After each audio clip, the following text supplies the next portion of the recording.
We're live from New Delhi. You're watching DD India Live, India's voice to the world. I'm Lipakshi Khurana, coming up in the next 30 minutes. India's Prime Minister Narendra Modi to reach Port Louis this morning on a two-day state visit to be the chief guest at Mauritius Independence Day celebrations. US-Ukraine talks to discuss terms to end conflict in Jeddah today. Zelensky, US Secretary of State Marco Rubio meet Saudi Crown Prince to set the tone for highly anticipated meet. Greenland holds parliamentary polls amid repeated threats from US President Trump to take over the world's largest island. And global markets tank again amid fears that US President Donald Trump's policies could plunge economy into a recession. Nasdaq suffers biggest one-day loss since September 2022.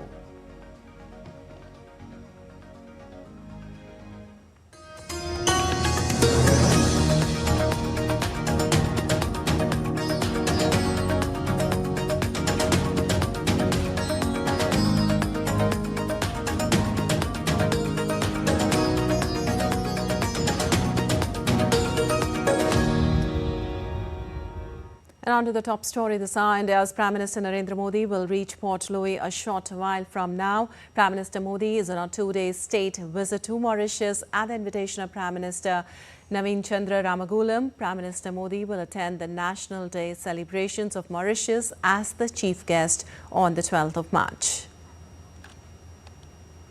While describing Mauritius as a close maritime neighbour and a key partner in the Indian Ocean, Indian Prime Minister Narendra Modi set off on a two-day visit to the island nation. Ahead of his visit, Prime Minister Modi in his departure statement said that Mauritius is a close maritime neighbour, a key partner in the Indian Ocean and a gateway to the African continent. We are connected by history, geography and culture. Deep mutual trust, a shared belief in the values of democracy and celebration of our diversity are our strengths.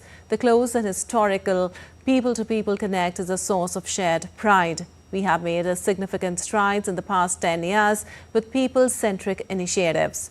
Looking forward to the opportunity to engage with the Mauritius leadership to elevate partnership in all its facets and strengthen enduring friendship for all the progress and the prosperity of our people, as well as for security and development in the Indian Ocean region as part of our vision, Sagar.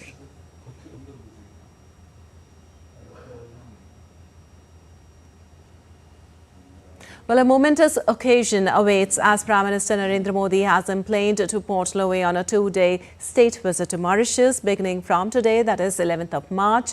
His visit as the chief guest for Mauritius's National Day celebrations marks another milestone in the deep and historic ties between the two nations. Our correspondent brings us the latest on the preparations and the expectations.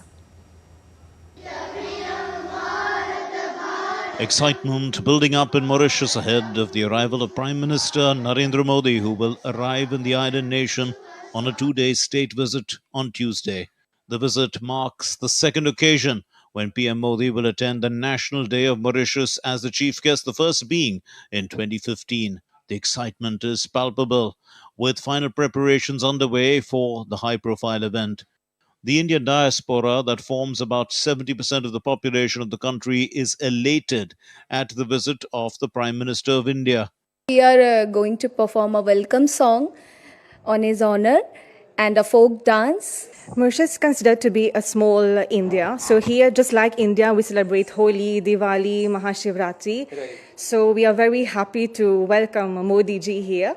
Tied by a living bridge of the Indian diaspora, both India and Mauritius share a very close relationship, which is built on mutual trust and cooperation. India is amongst the largest trading partners of Mauritius. Mauritius is the second largest source of FDI into India during FY 23-24, with US dollars 44.4 billion inflows. In 2021, India and Mauritius signed a comprehensive economic cooperation and partnership agreement. 11 Indian PSUs are operational in Mauritius. Mauritius is one of the largest beneficiaries of Indian Technical and Economic Cooperation Program. India has traditionally been the first responder for Mauritius in times of crisis. including during the recent COVID-19, Wakashio oil spill crises, and Cyclone Chido. Meanwhile, Mauritius has been a key partner in India's diplomatic outreach. In 2024 alone, Mauritius played a crucial role in multiple high-level engagements, including the Raisina Dialogue, the India-Africa Conclave, and the G20 Summit, where it co-launched the Global Biofuels Alliance alongside India. This visit is very high on symbolism. It is also very high in terms of our substantive outcomes and content. Because this is a truly special relationship. This relationship has evolved into a modern partnership which is very multifaceted. So Mauritius is our partner in terms of our interests in the Indian Ocean region. It is a maritime security partner. We have a development partnership relationship with Mauritius. Both the nations share close cooperation in various fields, including maritime security, development partnership, capacity building, cooperation in international fora, vibrant cultural exchanges, people-to-people ties. Cultural and educational exchanges also form a key aspect of the relationship, with nearly 70% of Mauritians tracing their roots to India. Institutions like the Mahatma Gandhi Institute play a crucial role in strengthening historical and cultural connections. As Mauritius readies itself to welcome Prime Minister Narendra Modi on his second state visit to the country, there are high hopes and expectations that both the countries are going to take their relationships, be it economical, cultural, traditional or trade relations, to a new, unprecedented level. With camera person Mahesh Sharma from Port Louis in Mauritius, Akshay Dongre, DD India. And Ganga Talao, also known as Grand Basin, is referred as Mauritius's most significant Hindu pilgrimage site, symbolizes the Ganges River of India. The holy waters of Ganga Talao were infused with water from the Ganges River in 1972. The lake is surrounded by temples dedicated to Lord Shiva, Lord Ganesh and Lord Hanuman. The Shiva temple at Ganga Talao, believed to be the 13th Jyotirling, also known as Mauritius Iswarnath Jyotirling, according to local legend, was established in 1897 by Pandit Jamon Giri. During the visit of India's President Draupadi Murmu to Mauritius in 2024, it was announced that the Government of India will support the redevelopment of the Ganga Talao complex into a religious, cultural and tourist hub. DD India correspondent Akshay Dongre spoke with the trustee and caretaker of the sacred lake in Mauritius on the significance of the Ganga Talao.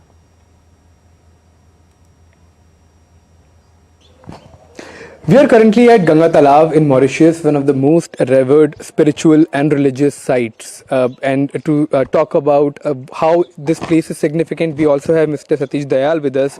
Sir, thank you so much for speaking with us. There is a lot of interest as far as the Ganga Talao is concerned. Many people also consider the temple here as the 13th Jyotirlinga as well in India too.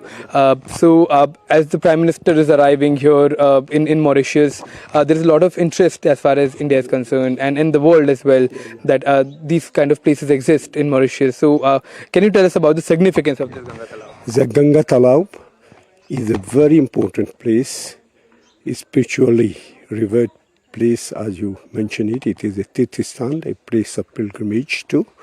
And recently it has been declared as a heritage, spiritual heritage too. For the Hindu, it is a great symbol. Right. It is a great symbol because Ganga Talao is a sacred lake. In spite of being a sacred lake, it's a volcanic lake too. And it is a natural lake. Right. For Hindu, it is a great symbolism, this lake itself. The two things at Ganga Talao is very important. One is the lake itself. Secondly, the world 13th Jyotirlinga is here. The 12 Jyotirlinga in India, it is the only one which is outside India. And it is considered as the main temple of the country. And very often we used to experience miraculous happenings. And the temple is very, very famous all throughout the world. You heard all the significance of this Ganga Talao, and like Mr. Dayal has explained to us in so many words that how special and pious this lake is, and how Mauritius is perhaps the only country outside India that has a Jyotirlinga as well. With camera person Ajit Kumar, I'm Akshay Dongre, DD India.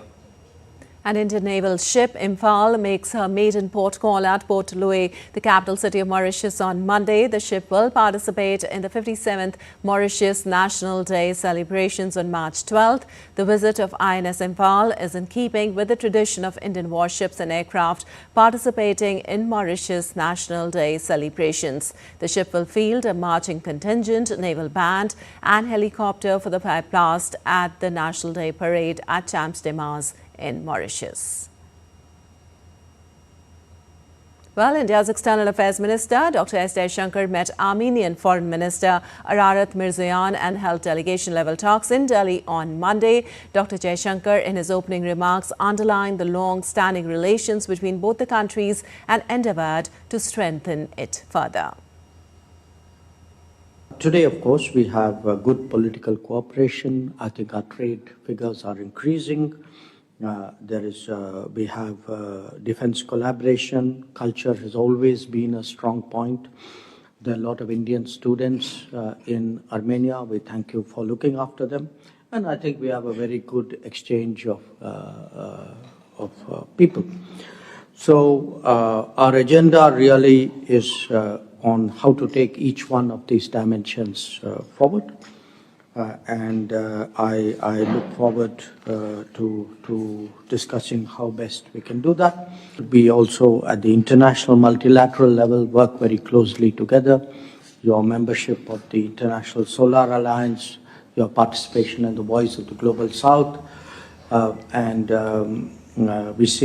are really very pleased you've joined the also, I think, the International Big Cats Alliance, if I'm not mistaken.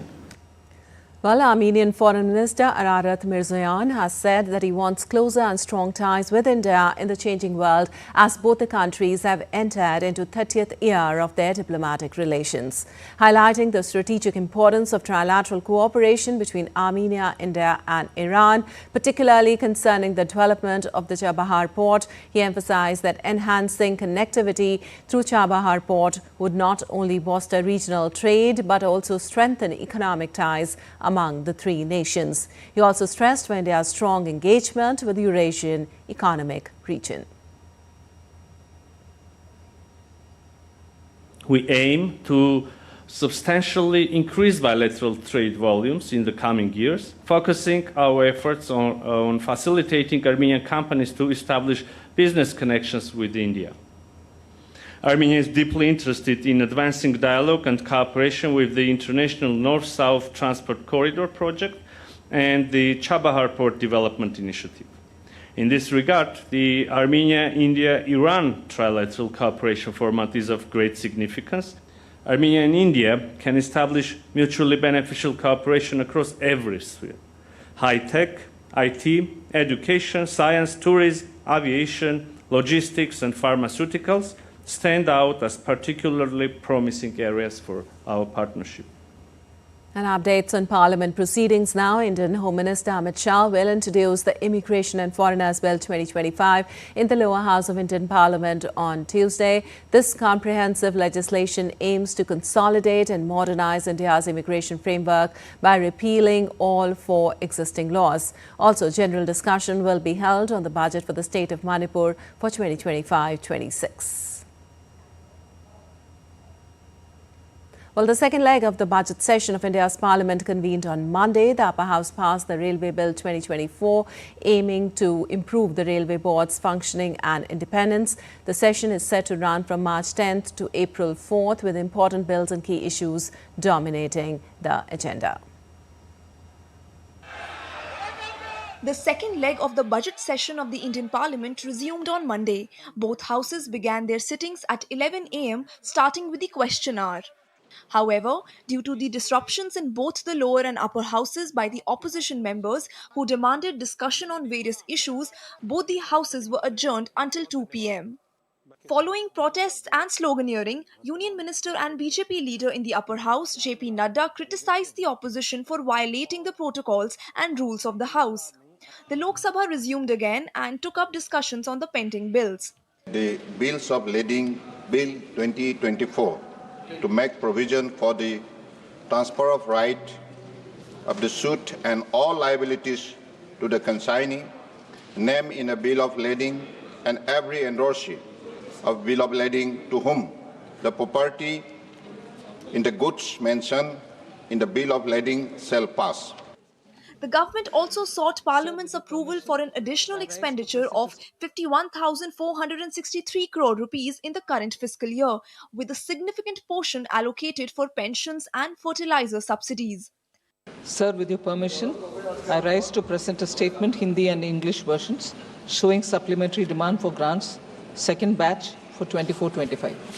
During the session, the leader of the opposition in the Lok Sabha and Congress MP Rahul Gandhi called for a discussion in the House regarding alleged discrepancies in the voter list, citing concerns raised in multiple states.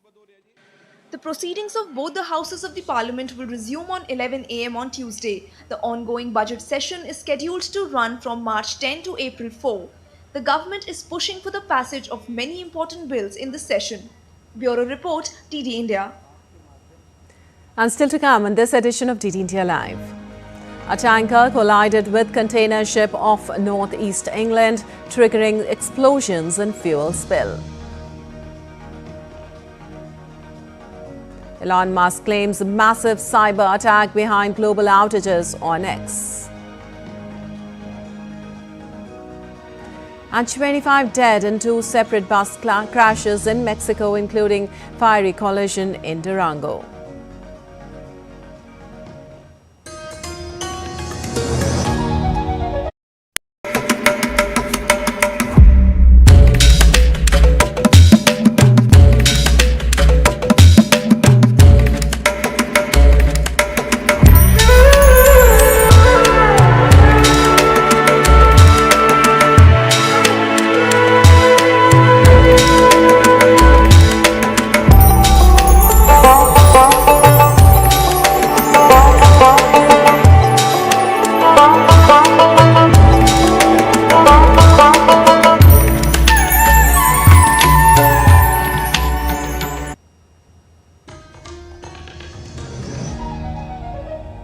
Welcome back. You're watching DD India Live. I'm Lipakshi Khurana. And moving on, Ukrainian President Volodymyr Zelensky and U.S. Secretary of State Marco Rubio held separate meetings with Saudi Crown Prince Mohammed bin Salman in Jeddah.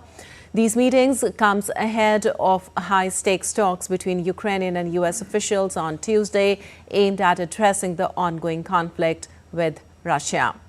Well, in his meeting with Mohammed bin Salman, Zelensky said that a significant part of his talks was dedicated to the issue of security guarantees for Ukraine. Zelensky also said that Ukraine's position in Tuesday's talks in Saudi Arabia with U.S. officials will be fully constructive and that he hopes for practical outcomes from the negotiations on ending conflict in his country. His visit is being seen as an effort to strengthen diplomatic ties and seek broader international support for Ukraine's efforts in the conflict. Well, U.S. Secretary of State Marco Rubio discussed promoting a stable government in Syria, Houthi threats in Yemen and reconstructing Gaza with Saudi Crown Prince. The United States is also pushing for substantial progress in Ukraine talks to be held on Tuesday in Saudi Arabia, with hopes of finalizing a critical minerals deal. Meanwhile, a separate Ukrainian delegation will hold talks with U.S. officials in Saudi Arabia. This will mark the first formal negotiation since Zelensky's tense meeting with U.S. President Donald Trump. Talks are expected to focus on a potential minerals deal and pathways to ending the conflict with Russia. Well, for talks in Ukraine, Donald Trump's national security advisor, Mike Waltz, has also confirmed his participation for the talks. The Ukrainian delegation will include Foreign Minister Andriy Sybiga, Defense Minister Rustem Umarov, Zelensky's Chief of Staff Andriy Yermak, and Pavlo Palisa, a military commander and Yermak's deputy. Well, Russia has responded cautiously to the development. Kremlin spokesman Dmitry Peskov said that while the world is watching the US-Ukraine talks, the key question remains whether Kyiv is genuinely ready for peace. It is not important what we expect. It is important what United States expects. The world is watching to see whether the Kyiv regime is truly willing to make peace or not. Well, moving on, Greenland will hold a parliamentary election today, with independence a key campaign theme after US President Donald Trump said he wants control over the world's biggest island. Polling stations will open at 4:30 p.m. IST today and close at 3:30 a.m. IST March 12th. No exit polls will be conducted and results are expected between 6:30 a.m. IST and 8:20 a.m. IST on March 12th. Of the 6 parties running, only Nalarak has promised to hold a snap vote on independence, and all parties except for Atasit support secession. The vote comes at a time of heightened international interest in Greenland, particularly after US President Donald Trump expressed a desire to acquire the island, underscoring its strategic and economic significance. Greenland's Prime Minister Mute Egede criticized Trump's remarks, stating that the island deserves respect and will prioritize relations with nations that acknowledge its sovereignty. In his speech to Congress last week, Trump said that he would acquire Greenland one way or the other, and on Sunday he attempted to appeal to Greenlanders directly by reiterating his invitation to join the US and pledging to invest billions of dollars to create new jobs and make you rich.